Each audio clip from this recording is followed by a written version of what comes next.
Presented by Prize Picks. $100 match on your first deposit with the promo code.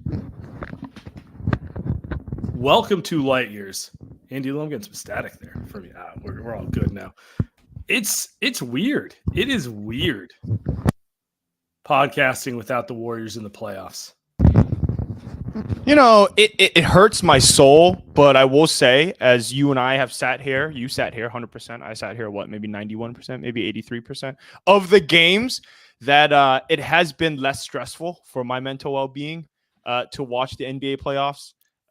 Though I wish the Warriors were in there so I can be mad at something every night. But it does hurt me. But hey, at least you and I, at least Warriors fans, left to here with something, right? We got Steph got the clutch player of the year, so there is that for us. There is that. I knew you'd be mad about that.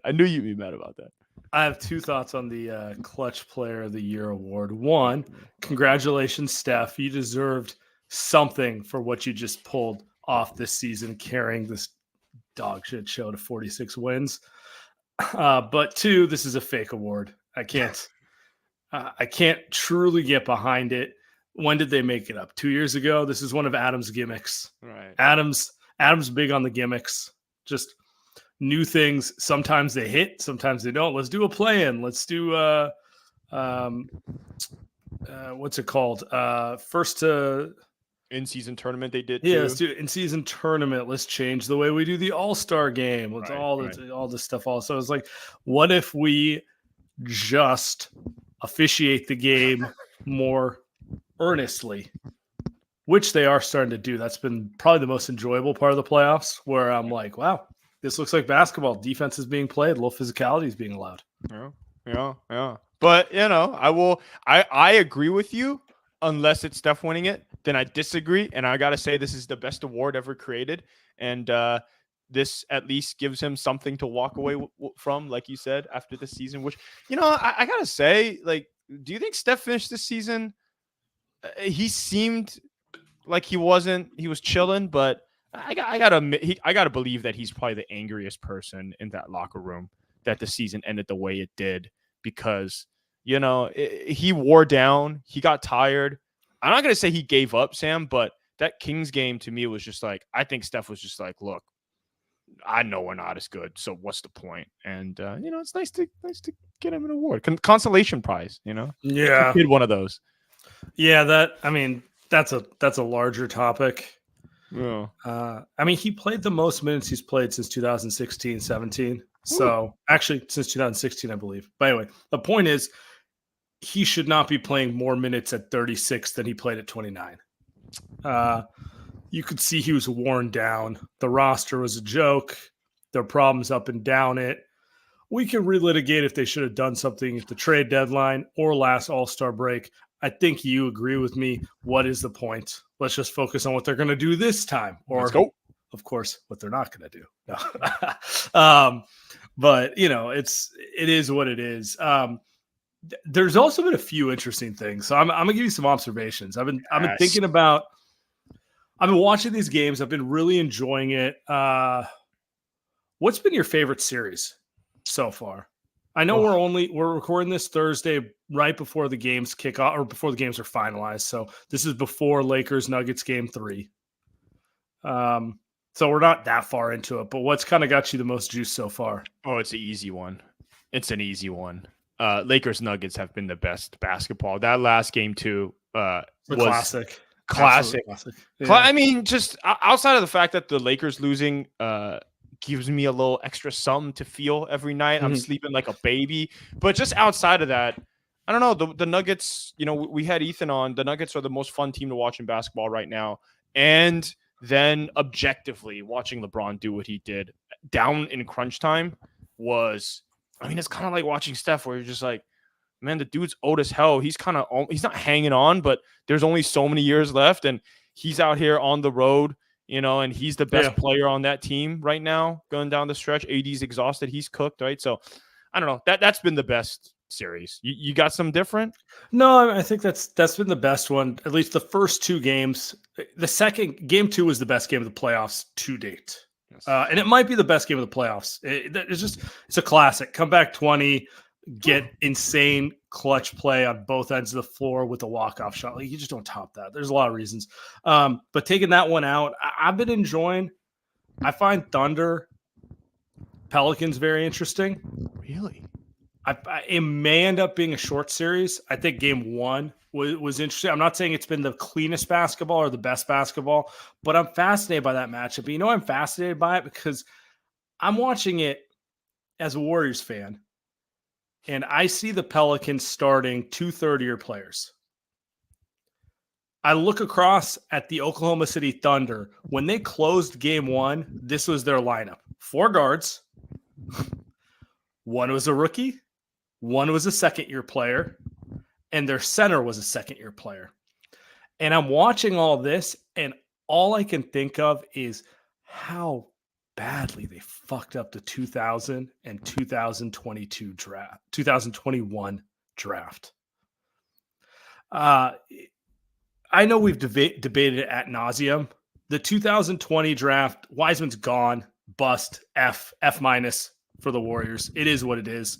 Even if he has a good career somewhere else, it's an F minus for the Warriors. Just there's no other way to grade that. You drafted a guy number 2, you dumped him 2 years later. Definition of an F. The other one's more nuanced because Kuminga and Moody are clearly going to have long NBA careers, and they might even end up being high-level players. But even the most optimistic fan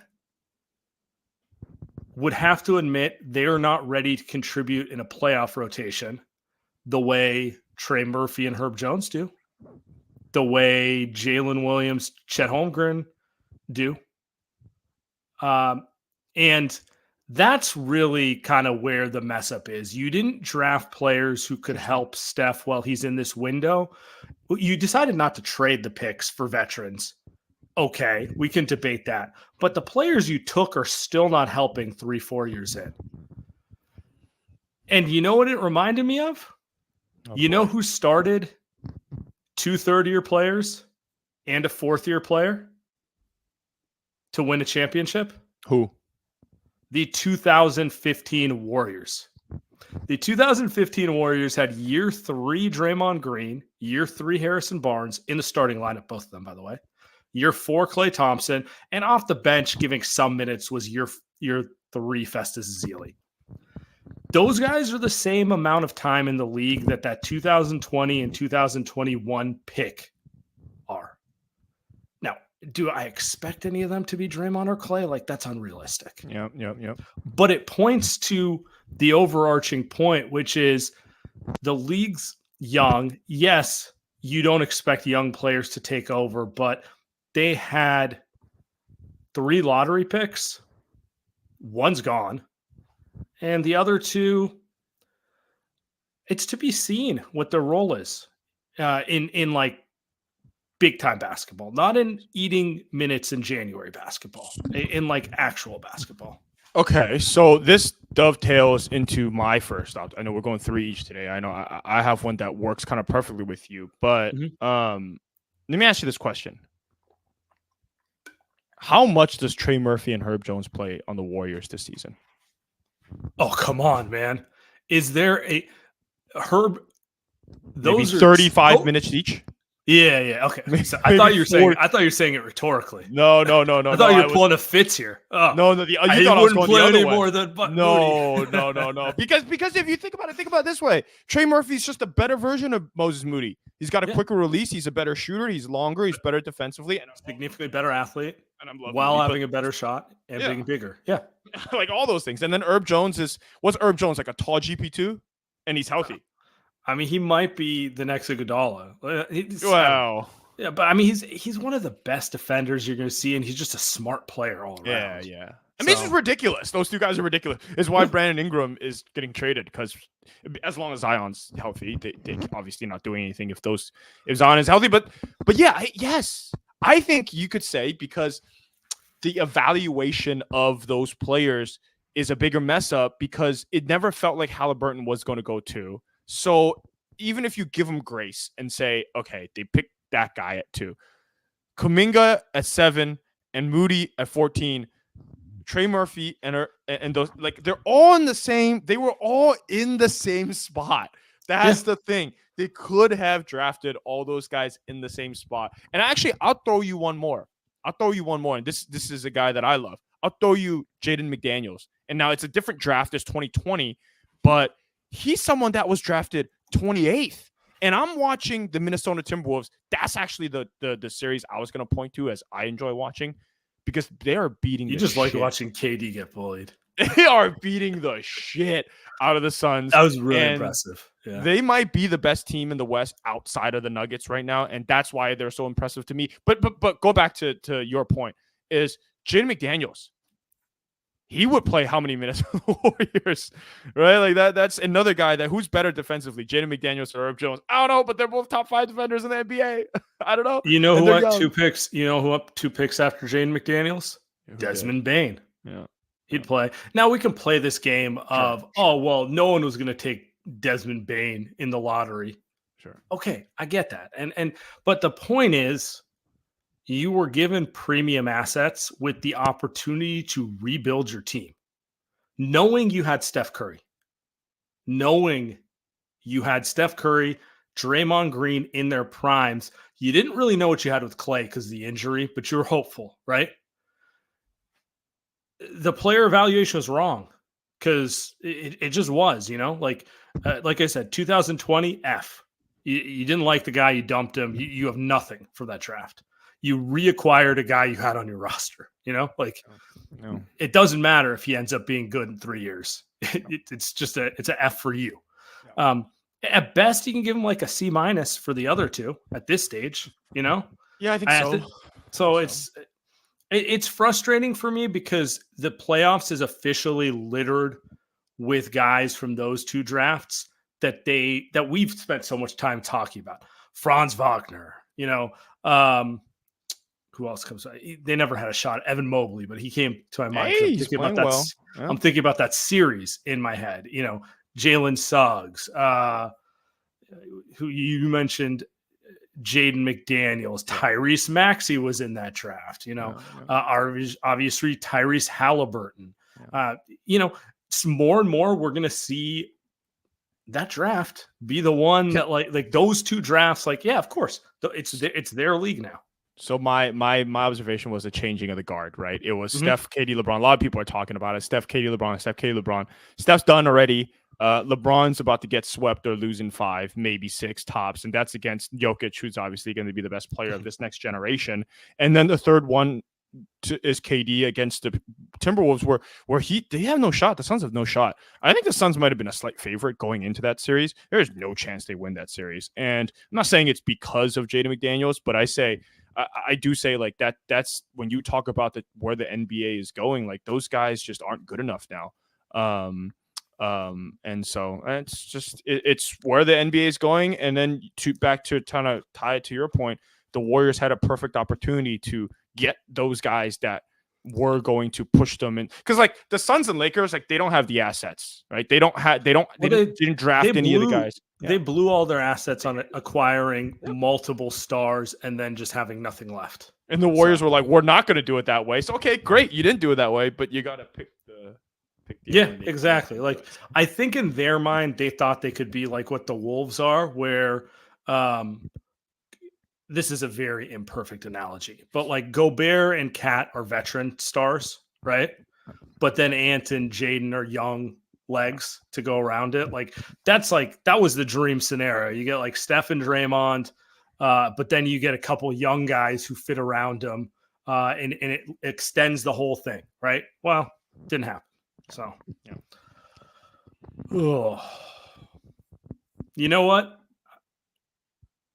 I think I'm gonna pick the Lakers to win Game 3. Oh man! But what I'm definitely picking is I think it's gonna be a good one. These are my plays tonight for Prize Picks. What you got? Going a little Anthony Davis on the over. I think he's gonna have a big game. I think that fourth quarter, the big takeaway is he just didn't get any touches. They're gonna try to get him scoring. I don't know how much it matters, but I think he's gonna have a big offensive night in general. And then I'm gonna go with Jokic with the assists. The Lakers sell out against him a little more than anyone else. He had 10 assists last game. Part of this is also Murray is starting to come around. So it just feels like a 15 assist Jokic night for me. Yeah, and that's my play. Whew, I love it. Promo code light years, pretty easy, right? Promo code light years, first deposit match up to $100. Download the app today. Let's have some fun. Yeah. Promo code light years, guys. All right, and we are brought to you by Game Time. Game Time is the only ticketing app that gives you complete peace of mind with your purchase. See the view from your seat before you buy so you know exactly what to expect when you arrive. Earlier this year, went to go see Wemby, waited around to the last minute, waited around with about an hour to game time because, I live at least like a 30-minute drive away, take a cow train, it's like 45 minutes tops, gets you right in front of the arena. Get some great tickets for cheap. You could do that with the Giants. I say it every time. You can go again, same thing, same area. Takes you right there. Just wait until an hour. Hell, get on Caltrain and go on Game Time, and then find some great tickets. Sit lower box. So take the guesswork out of buying tickets with Game Time. Download the Game Time app. Create an account. Use code LIGHTYEARS for $20 off your first purchase. Terms apply. Again, create an account. Redeem code LIGHTYEARS for $20 off. Download Game Time today. Last minute tickets, lowest price, guaranteed. Yep. All right. So my second observation from the playoffs, so far, week one observations for the playoffs. There's been a lot of debate about how small ball no longer works. It's a small player is dead. You need a big, that sort of thing. And I just want to remind everyone, OKC and Boston are the top two seeds. They play small. Still works, but you need the athleticism and length to actually do it, is my take in general there. Small ball does not work if it's with a bunch of 38-year-olds, Small ball does not work if it's with a bunch of 6'3" guards. It does work if you got wings like Shea, Lou Dort, and Jalen Williams who really get after it. They're long. They're a little bigger than their listed height, that sort of thing. It does work if you got Drew Holiday, Jaylen Brown, Derek White, guys who are all play bigger than their heights and can utilize their athleticism and their length to advantage versus a bigger team. So I don't know. I feel like everyone loves to say like, oh, centers are dead. Oh, actually small ball is dead. You have good players. You do the right things on basketball. It'll work. I do think, though, it kind of similar to Steph being the, small guy can't win a championship. Well, there's Steph, but it's like, well, it's just Steph. I do think maybe we'll see this in 2 weeks. Jokic might just annihilate small ball, but only Jokic can do that. Right. And so I'd be curious to see that. Maybe we get the Nuggets and OKC. I'm not totally sold on OKC, but because what if Zion plays? Does he just go for 50 against the Thunder? But I get your point. So is it just going to be Jokic where, this stuff is still going to work, but it's just not going to work against Jokic? So I'd be curious. It'd be interesting. Playing big doesn't work against Jokic either. No. So it might just be a Jokic. Like I'm just gonna put it this way: if you're playing the Denver if you're playing the Minnesota Timberwolves, who I think are they're a big ass team, right? And they're kind of traditional, but their center's not Jokic. It's Rudy Gobert.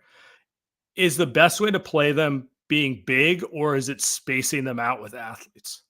Well, is there? I got to look at. Is there a way they play the person? Yeah, they play the Wolves and the Thunder. Can they end up playing both of those teams? Because that'll be interesting. Either one, because that's what you're saying. Is it better to play Gobert on him? Which obviously Gobert can't guard him, but at least he'll give him something more than Holmgren.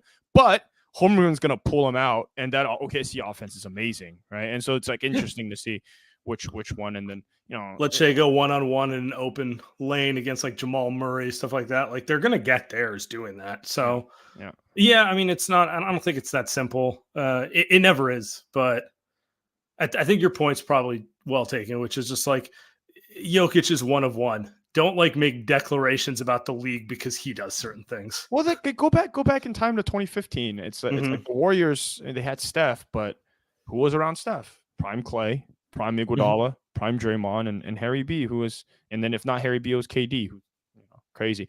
All right, I got one for you. Another obvious one. You're picking the cool ones. I'm picking the obvious ones. How much better is Eric Spoelstra than any other head coach in the NBA today? Is he $10 million better? Is he a mid-level exception better? Is he a max contract player better than everyone else in the NBA today in terms of coaching? I don't know, but I watched that Miami Heat game last night.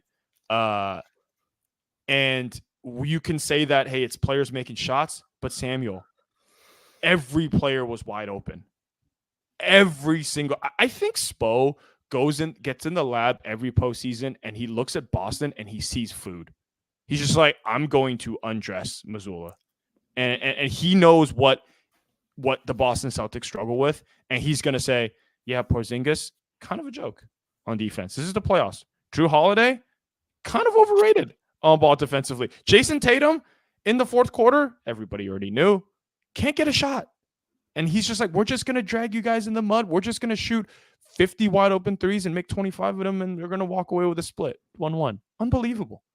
And Bam is the perfect player for him too, because he's just wired like that. Like, didn't Bam was guarding Tatum 1-on-1, and then he was guarding Porzingis. Like the way Draymond does stuff, not like just switching. He's just such a good player. Yeah, I mean, I think they're just two things. One, they're always the toughest team. He's always going to be like, he's always got his guys ready to like die on the court, right? He's like, I don't care who's over there. And with Boston, he knows he can bully them a little bit. He knows he can get in their head pretty quick, right? Like they know they can get in Boston's head. The second thing is what you're saying, which is they're just the most prepared team in the league. This was from Porzingis today. I just want to play it real quick because I think this sums him up. And I wonder if we ever hear this about the Warriors. I almost like to get away from basketball a little bit, just rest. Like, I always do my same routine. Like nothing changed for me. Good game, bad game. I stay the same, and yeah, we just looked at the things what we can do better. I looked at my possessions, and I'll make sure I'm better offensively on those. All right. Approach it better in game. Sorry.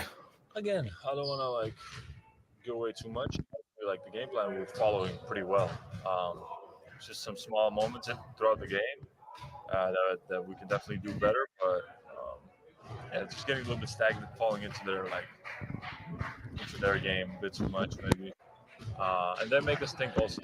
You know, they do this on one possession, then do another thing on another possession, then they switch, then they don't. So it's like, you know, it's that can freeze you a little bit because you start to like think a little bit, then you rush a little bit into the next. They're getting cooked by gimmicks, Sam. They're getting cooked by gimmicks. Like game, like in the game, you know, and they're good at that. Yeah, I mean, I probably should have cut that quote in half and just played the second half. But I thought that was interesting because you just like they make you think so much. They always do so many different things, which is I suppose staple.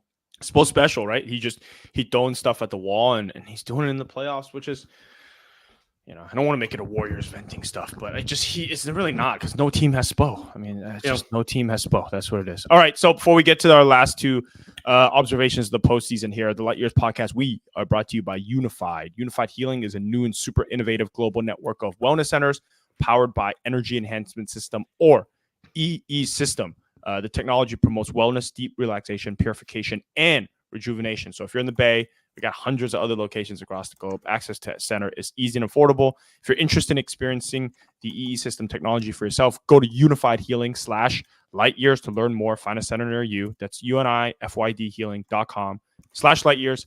No material or testimonials on the Unified Healing website are intended to be viewed as medical advice or a substitute for professional medical advice, diagnosis, or treatment.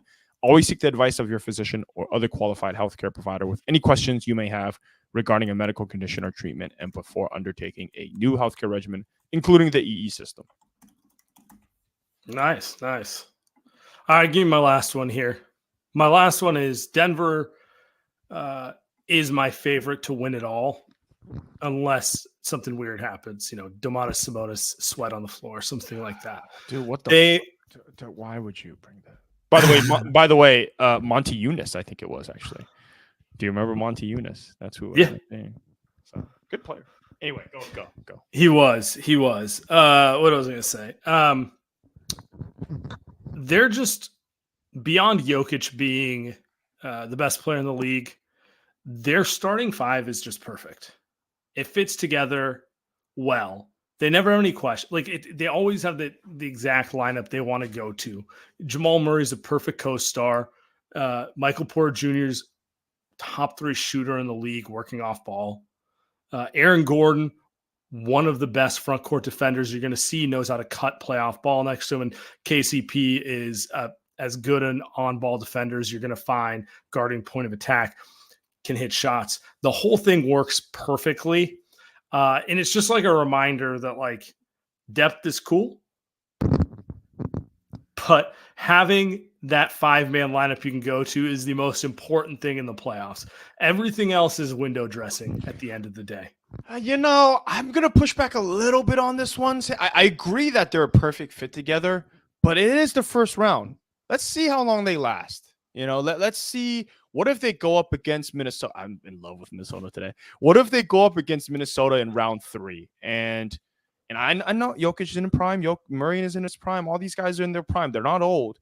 But what if the minutes get up there and it's game 6 and they're in Minnesota or no, it would actually be in Denver if it's game 6. But I'm just saying, the minutes adding up, maybe they go fatigue, right? It's multiple seasons now that they're playing deep. It'd be in Minnesota game 6. So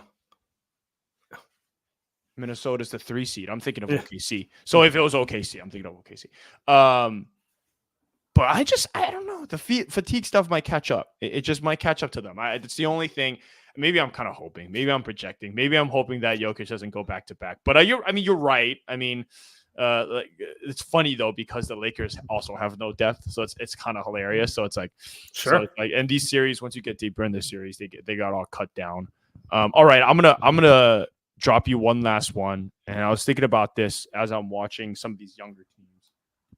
I think the Warriors are more than one player away.